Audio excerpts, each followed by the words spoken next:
Hello, I'm Satoshi Yamamoto. Welcome back to my time bench.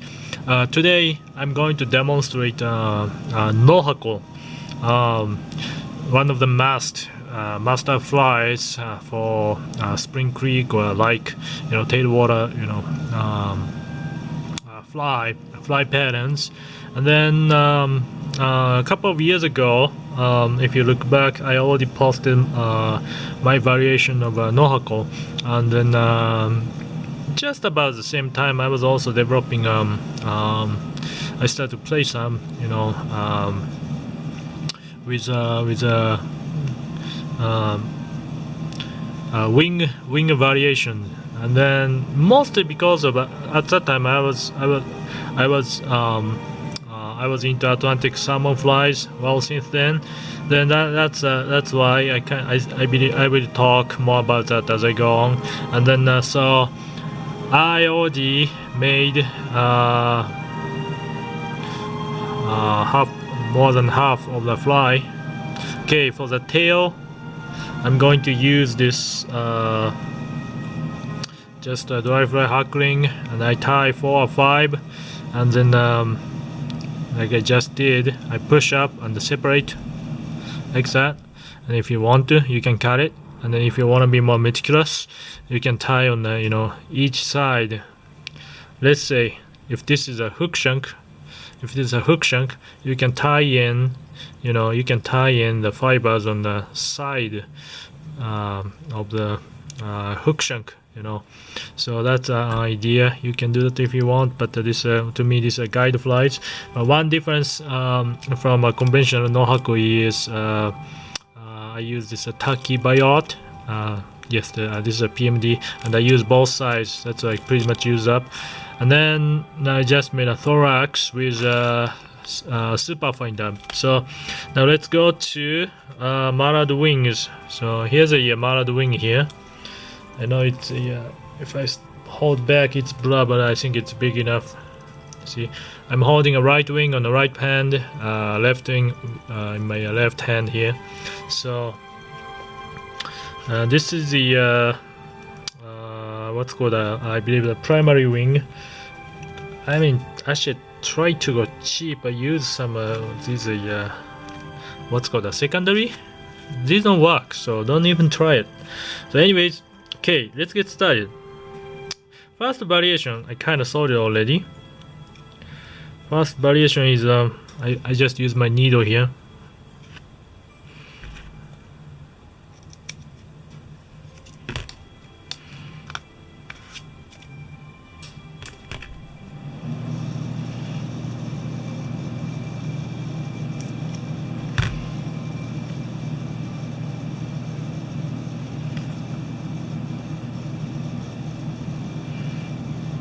When I work on Atlantic salmon flies, I literally count this number of the bar, but for this one I just say appropriate or desired thickness, width, the wing you want to achieve.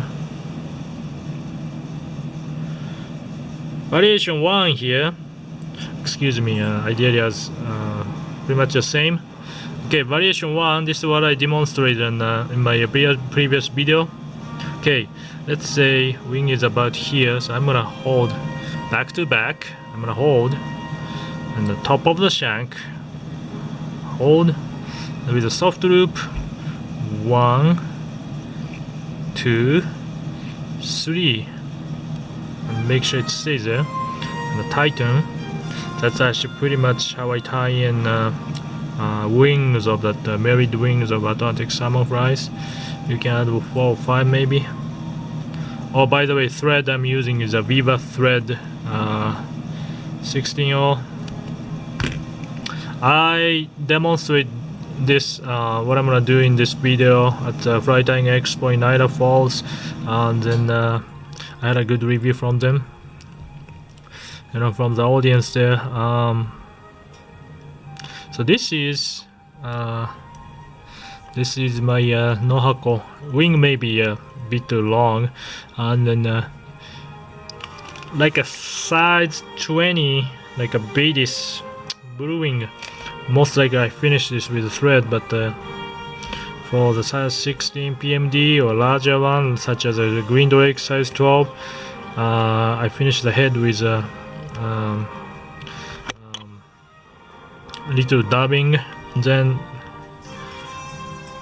we finish. So this is version 1. See this angle and how I attached and how it looks on top. Okay, and then number 2, again I already made the majority of the part. Okay, I'm gonna attach the thread first here, the jam knot.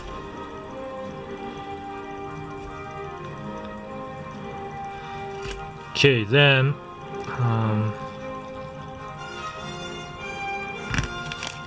tiny bit of thorax.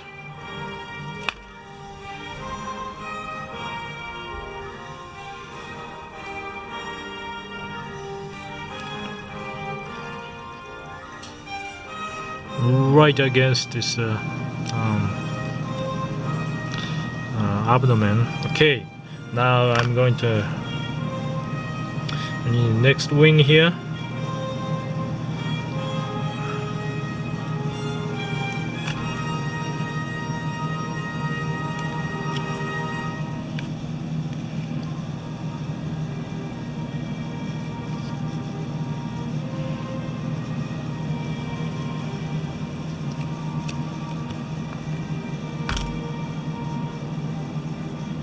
Okay, now I'm going to tie in one at a time. Let's go. I go like this, like right along this, right along parallel to the hook shank or the body. Just you apply a soft loop on the side of the hook shank with one. That should be enough. Like that. Like that. Now I do the same thing on the far side.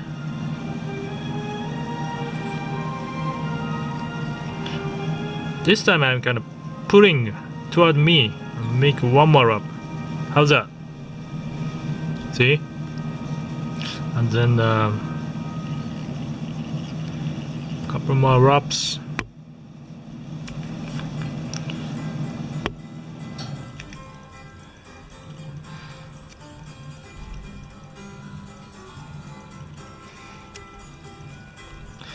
Wrap up this kind of butt of that wing. I'm gonna tie and apply tiny bit of a front thorax.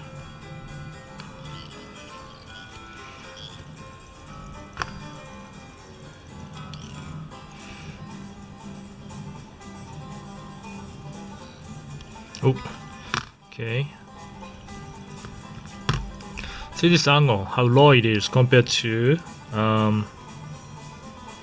this one. Okay, now I try to achieve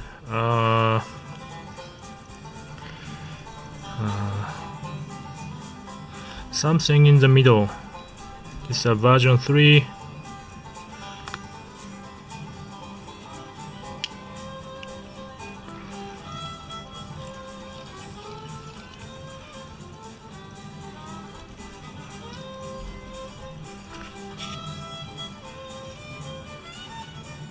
You can carefully use this scissors to separate the wing like this.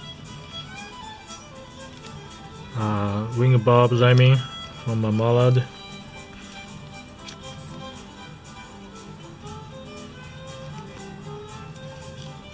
We don't do this for.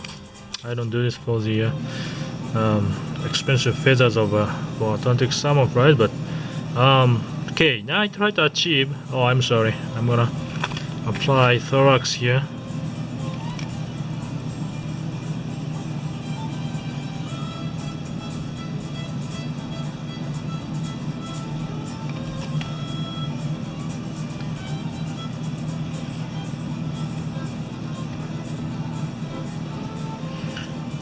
Last one I went like that, so let's try just in the middle. First one was here, second one was here, third one, let's go somewhere in the middle here.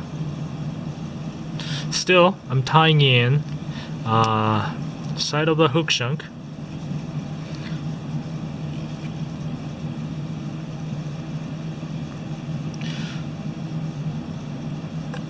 Now to the far side from me. Again, when I tie in this, I tend to pull toward me rather than going down. And don't be afraid to work on this wing, but you know, it's actually strong. Then if you kind of coax the rolls again, don't be afraid.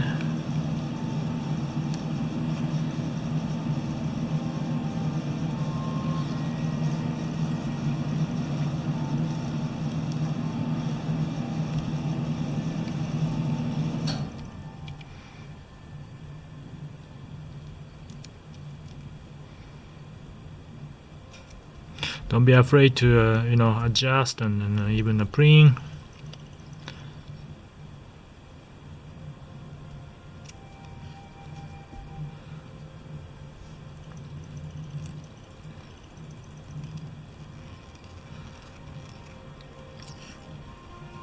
There you go, now it doesn't roll anymore.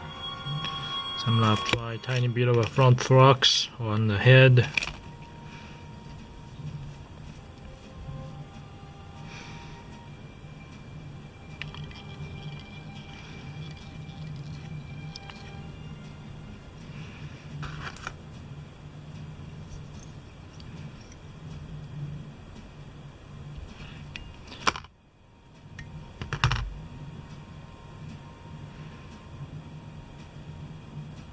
Slightly lower than the first one, but slightly higher angle than the second one. So then I'm going to you know, it's gonna be a long video, so I think I'm gonna shut off for now. So thank you for watching, and then I'll do 2 more versions in the next video. So thank you for watching.